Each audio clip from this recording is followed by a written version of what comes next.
Paramedical course എന്ന് പറയുമ്പോഴത്തേനും MLT medical lab technician, cardiovascular technician, anaesthesia technician, radiology, CT, അങ്ങനെ ഒരുപാടുണ്ട്. നിങ്ങൾക്ക് സെർച്ച് ചെയ്താൽ കിട്ടും. അതിന് ഡിപ്ലോമ എടുക്കാൻ 2 വർഷത്തെ ഡിപ്ലോമയും ചെയ്യാം, ഡിഗ്രിയും ചെയ്യാം. ഇപ്പോഴാണെങ്കിൽ ഡിപ്ലോമ ഉള്ളവർക്കും UK വരാൻ പറ്റും. ഇനി കുറച്ച് നാൾ കഴിയുമ്പോൾ അത് മാറുമെന്ന് എനിക്കറിയില്ല. എന്തായാലും ഇപ്പോൾ ഡിപ്ലോമ ഹോൾഡേഴ്സിനും വരാൻ പറ്റും. 2 വർഷത്തെ കോഴ്സുകൾ വലിയ ടഫൊന്നുമല്ല, എളുപ്പമായിട്ട് ജോലി കിട്ടാൻ. അതായത് ഈ നേഴ്സിംഗ് ഒക്കെ 4 വർഷം പഠിച്ച് വരാൻ മടിയുള്ളവർക്കൊക്കെ നല്ലതാണ്. പിന്നെ മെഡിക്കൽ ഫീൽഡിലേ വർക്ക് ചെയ്യുള്ളൂ, അധികം ടൈമും ഇല്ല പഠിക്കാൻ, അങ്ങനെയുള്ളവർക്ക് നല്ലതാണ്. നല്ലൊരു മേഖലയാണ് പാരാമെഡിക്കൽ എന്ന് പറഞ്ഞു കഴിഞ്ഞാൽ. ഇനി എന്തെങ്കിലും ഡീറ്റെയിൽ ആയിട്ട് അറിയണമെങ്കിൽ ഞാൻ പിന്നെയുള്ള വീഡിയോസിലിടാം. എന്തിനാ തലയിൽ അത് ഇട്ടിരിക്കുന്നത്? ഒരുമാതിരി ഷെഫിനെ പോലെ ഉണ്ട്. അതെനിക്കിഷ്ടമില്ല. തലയിൽ ഇട്ടിരിക്കുന്നത് എന്തിനാന്ന് ചോദിക്കാം, പക്ഷെ ഒരുമാതിരി ഷെഫ് എന്ന് പറഞ്ഞാൽ ഷെഫിന് എന്നാ കുഴപ്പം? ഷെഫ് നമുക്ക് ഭക്ഷണം ഉണ്ടാക്കി തരുന്ന ആളല്ലേ, എന്നെക്കാളും ബെറ്റർ. ആക്ച്വലി ഞാൻ വർക്ക് ചെയ്യുന്നൊരു തിയേറ്ററിലാണ്. തിയേറ്റർ എന്ന മൂവി തിയേറ്റർ ഒന്നുമല്ല, ഓപ്പറേഷൻ തിയേറ്ററിലാണ് വർക്ക് ചെയ്യുന്നത്. ഓപ്പറേഷൻ തിയേറ്ററിൽ വർക്ക് ചെയ്യുന്ന സ്റ്റാഫ് ഭയങ്കര സ്റ്റെറൈലായിരിക്കണം. നമ്മുടെ മുടി ഒന്നും പരന്ന് താഴെ വിടാനൊന്നും പാടില്ല. അതൊക്കെ കൊണ്ടാണ് ഈ തലയിൽ സാധനമൊക്കെ ഇട്ടിട്ടിരിക്കുന്നത്. ഫുഡ് കഴിക്കാൻ നേരത്തും അതെ, കഴിക്കുന്ന ഫുഡിൽ ഒരു മുടി കണ്ടു കഴിഞ്ഞാൽ നിങ്ങൾക്ക് പ്രശ്നമല്ലേ? ഒരുമാതിരി ഷെഫെന്ന് ഒരിക്കലും ഒരു ആളെയും വിലയിരുത്തരുത്. ഒരു ജോലിയും തരം താഴ്ന്നതല്ല. ജോലി എടുത്ത് ജീവിക്കുന്നത് വലിയ കാര്യം. അത് എന്ത് ജോലിയായാലും, കൂലിപ്പണി ആയാലും എന്തേലും വലിയൊരു ജോലിയാണ്. ഞാൻ ജോലി ചെയ്ത് ജീവിക്കുന്നവരെ റെസ്പെക്ട് ചെയ്യുന്ന ഒരാളാണ്. അതെന്ത് ജോലിയായാലും. ആ ക്വസ്റ്റ്യൻ അർത്ഥമില്ല ഗൈസ്. പറ്റിക്കപ്പെടാത്തവരായ ആരുണ്ട് ദാസ? അതെങ്ങനെയുണ്ട്? പറ്റിക്കപ്പെട്ടിട്ടൊക്കെ ഉണ്ട്. ഞാൻ പാവില്ല ഗൈസ്. പാവമല്ലാത്തവരെയും പറ്റിക്കാം, പാവമായവരെ നന്നായിട്ട് പറ്റിക്കാം. പക്ഷെ ഇപ്പം ഞാൻ പാവല്ല. പെട്ടെന്ന് ദേഷ്യം വരുന്ന ആളാണ്. ആക്ച്വലി ഞാൻ ഈ മിക്കവാറും ഈ ആസ്മി ക്വസ്റ്റ്യന് റിപ്ലൈ കൊടുത്തു വരുമ്പോഴത്തേനും നിങ്ങൾക്ക് ഒരു ഓൾമോസ്റ്റ് എന്നെ നന്നായിട്ട് മനസ്സിലായി കാണുമായിരിക്കും. എനിക്ക് പെട്ടെന്ന് ദേഷ്യം വരില്ല. ഞാൻ സഹിക്കാവുന്നതിൻ്റെ 1000 ഇരട്ടി ഞാൻ സഹിക്കും. സൈലൻ്റായിട്ടിരിക്കും, മിണ്ടാതിരിക്കും.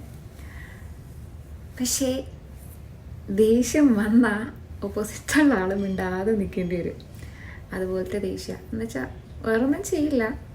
മേ ബി എന്തെങ്കിലും പറയുന്നത് 2 സെൻറ്റൻസ് ആയിരിക്കും വേണമെങ്കിൽ വായിന്ന് വരുന്നത്, പക്ഷെ അത് ഇച്ചിരി കൂടി പോകും, അത്രയേ ഉള്ളൂ. അല്ലാതെ പെട്ടെന്നൊന്നും ദേഷ്യം വരില്ല. പിന്നെ ഒരാളോട് ദേഷ്യം മനസ്സിൽ തോന്നി ഒരു വഴക്കുണ്ടാക്കി കഴിഞ്ഞാൽ പിന്നെ അവരോട് ജന്മത്തം ഉണ്ടോയെന്നും എനിക്കറിയില്ല. അങ്ങനത്തെ ഒരു സ്വഭാവമുണ്ട്.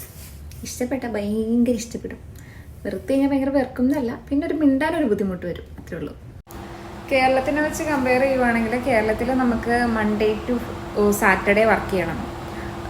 ചിലപ്പോൾ സൺഡേയും വർക്ക് ചെയ്യേണ്ടി വരും. അങ്ങനെ ഓൺ കോൾ ഉണ്ടാവും. പക്ഷേ ഇവിടെ എന്ന് പറഞ്ഞു കഴിഞ്ഞാൽ 37 hours നമുക്കൊരു വീക്ക് വർക്ക് ചെയ്താൽ മതി. അതായത് എനിക്കിപ്പോൾ 4 days, ആഴ്ചയിൽ 4 ദിവസം വർക്ക് ചെയ്താൽ മതി. പിന്നെ നമ്മൾ എത്ര അവേഴ്സ് ചെയ്താലും അത് OT-ആണ്. OT-ക്ക് എക്സ്ട്രാ പൈസ കിട്ടും. സാറ്റർഡേ, വീക്കെൻഡ്സ്, സൺഡേ ഒക്കെ വർക്ക് ചെയ്താൽ എക്സ്ട്രാ പൈസ കിട്ടും. അതുപോലെ ഓൺ കോളിന്, നൈറ്റ് ഷിഫ്റ്റിന് ഒക്കെ വേറെ പൈസ ഉണ്ട്. കേരളത്തിനെ വെച്ച് കമ്പയർ ചെയ്യുമ്പോൾ ഇവിടുത്തെ വർക്കിംഗ് അവേഴ്സൊക്കെ നല്ലതാണ്. ഇത്രയേ ഉള്ളൂ, നമുക്ക് സുഖമാണ്. കേരളം കുറച്ചുകൂടെ നന്നാൻ വേണ്ടിയിരിക്കുന്നു. അതുകൊണ്ടാണല്ലോ കേരളത്തിലുള്ള മെഡിക്കൽ വർക്കേഴ്സൊക്കെ വേറെ കൺട്രീസിലോട്ട് നോക്കി പോകുന്നത്. ഗുഡ് പേ, ഗുഡ് ടൈമിങ്. ചേച്ചി പണ്ടേ സെറ്റപ്പ് അല്ലേ? ചേച്ചി പണ്ടേ സെറ്റപ്പായിരുന്നു. പിന്നെ ഒരിടയ്ക്ക് നാട്ടുകാരൊന്ന് ഏറി കയറ്റി. പിന്നെ ഇപ്പോൾ താഴെ ഇറങ്ങിയിട്ടില്ല, ഇപ്പോഴും എയറിലിങ്ങനെ നിൽക്കുവാണ്. ഇടയ്ക്കിടയ്ക്ക് ഇങ്ങനെ എടുത്തിട്ട് അമ്മാനാടും ചേച്ചീനെ. അപ്പോൾ ചേച്ചി വീണ്ടും സെറ്റപ്പ് ആവും. അല്ലാതെ എന്ത് പറയാനാ, സ്നേഹം മാത്രം. സൈബർ ആക്രമണം, എനിക്ക് അതിനെപ്പറ്റി പ്രത്യേകിച്ചൊന്നും പറയാനില്ല. ബിക്കോസ് ഓരോ നിമിഷവും വിക്ടിം ആയിക്കൊണ്ടിരിക്കുന്ന ആളാണ് ഞാൻ. ഓരോ നിമിഷവും ഞാൻ ഈ ഒരു സോഷ്യൽ മീഡിയ യൂസ് ചെയ്യാൻ തുടങ്ങിയ സമയം മുതലേ എന്നെ വേട്ടയാടിക്കൊണ്ടിരിക്കുന്ന ഒരു സാധനമാണിത്. അതായത് എൻ്റെ ഇൻസ്റ്റഗ്രാമിലും യൂട്യൂബിലും ഫേസ്ബുക്കിലും ഒക്കെ വരുന്ന കമൻസും റിപ്ലൈസും മെസ്സേജസും കാര്യങ്ങളൊക്കെ എൻ്റെ മനക്കരുത്തും എൻ്റെ ക്ഷമയും കൊണ്ട് മാത്രം ഞാനിങ്ങനെ പിടിച്ചു നിൽക്കണേ. അത് പറഞ്ഞില്ലേ, ഒരു പരിധിവരെ എല്ലാം സഹിക്കും. അത് കഴിഞ്ഞാൽ ചിലപ്പോൾ പൊട്ടിത്തെറിക്കായിരിക്കും. പൊട്ടിത്തെറിക്കാതിരിക്കാൻ ഞാൻ തന്നെ പ്രാർത്ഥിക്കുന്നുണ്ട്. നല്ല അഭിപ്രായം അല്ല കേട്ടോ. സൈബർ ആക്രമണം അത്ര നല്ലതൊന്നുമല്ല. കാണുന്ന മെസ്സേജുകൾ വായിക്കുമ്പോഴത്തേനും ഉണ്ടല്ലോ, ചില സമയത്ത് ചങ്ക് ഇങ്ങനെ കത്തും. ഓ മേ, ഇത് എന്നതായത് ഓരോ മെസ്സേജുകളൊക്കെ വരുമ്പോഴത്തേനും എൻ്റെ ദൈവം. ഒരിക്കലും ഇല്ല ഗൈസ്, എനിക്ക് എന്തെങ്കിലും മനസ്സിലാണെങ്കിൽ ഞാനത് അപ്പം തുറന്നു പറയും. അത് നിങ്ങൾക്ക് കാണാമല്ലോ. എനിക്ക് അങ്ങനെ മനസ്സിൽ വെച്ചുകൊണ്ടിരിക്കുന്ന ഇഷ്ടമല്ല. അത് ഭയങ്കര ഡേഞ്ചറാണ്. അത് മനസ്സിൽ കിടന്ന് ഇങ്ങനെ പൊട്ടിത്തെറിച്ച് പിന്നെ മറ്റേ എന്തൊരു സാധനം പറയുമല്ലോ, ഈ ലാവ പൊട്ടിത്തെറിക്കണം എന്നാ പറയുന്നത്, എൻ്റെ അതുപോലെ ആയിപ്പോവും. അതുകൊണ്ട് ഞാൻ മനസ്സിൽ വെക്കില്ല. എനിക്ക് എന്ത് തോന്നിയാലും ഞാൻ അപ്പം പറയും. പണ്ടിങ്ങനെ എന്തെങ്കിലുമൊക്കെ തോന്നിയാലും പറയാനൊക്കെ ഭയങ്കര മടിച്ചൊക്കെ ഇരുന്ന് ഉള്ളിലൊക്കെ ഇട്ട് സ്വന്തമായിട്ട് ഉരുകിയിട്ടുണ്ട്. പക്ഷേ ഇപ്പം അങ്ങനെയല്ല. ഇപ്പോൾ എന്ത് മനസ്സിൽ തോന്നണോ അത് ഞാൻ അപ്പം മുഖത്ത് നോക്കി പറയും. ഹേർട്ട് ചെയ്യണ പോലെയല്ല, എന്നാലും ഞാൻ പറയും.